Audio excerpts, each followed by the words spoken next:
Bure, le gouvernement va lancer un débat national sur l'avenir des déchets.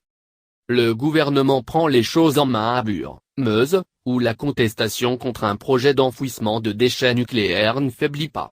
Mercredi 7 mars 2018, le ministère de la Transition écologique a annoncé l'ouverture prochaine d'un grand débat national.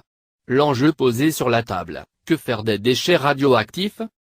Ce débat se tiendra entre septembre et décembre et inclura la question de l'enfouissement des déchets les plus radioactifs et à vie longue, tel que le prévoit le projet de Bure, selon un communiqué du ministère.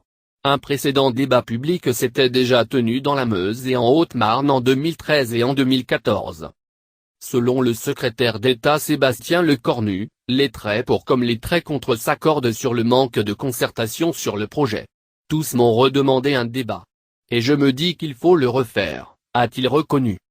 À projet hors norme, il est normal que la concertation soit hors norme. Certes, il y a des lois. Sauf qu'après, il y a de nouvelles générations, de nouveaux questionnements.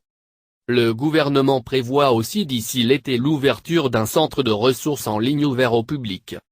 Pour Hulot, c'est un débat important pour notre société. Selon Nicolas Hulot, discret depuis l'évacuation par les gendarmes de la ZAD de Bure, les déchets nucléaires sont là, et nous devons les gérer, et ne pas nous décharger sur les générations futures.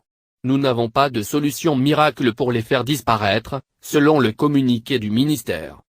C'est un débat important pour notre société, qui nécessite que toute la transparence soit faite, que l'on ne brûle pas les étapes, et que tous les Français, sur le territoire concerné, mais aussi à l'échelle nationale soient informés et associés à cette réflexion.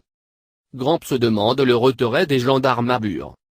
L'ONG écologiste Gramps assure que, pour qu'il se passe dans des conditions sereines, le débat NDLR, il va falloir en premier que le gouvernement fasse un geste et retire les forces de l'ordre.